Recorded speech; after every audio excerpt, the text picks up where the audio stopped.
And so I want to continue to see how much larger its leaves can get and how much happier and healthier this plant can get. So I'm thinking we're in good shape here. And so now what we're going to do, my friends, is we're going to take its new pot, which is slightly larger. That's all we wanted. It was a little bit larger, a little bit more breathing space. Basically upgraded from like a one-bedroom apartment to a two-bedroom, you know. And so now when it has its Monstera friends over, they have a place to stay.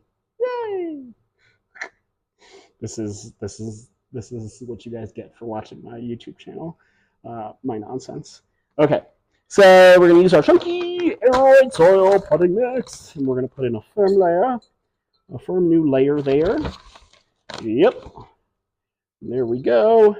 And just to hopefully help it with its growth, I'm gonna put some rooting hormone powder on it, like so, a little dash, like it's shake and bake.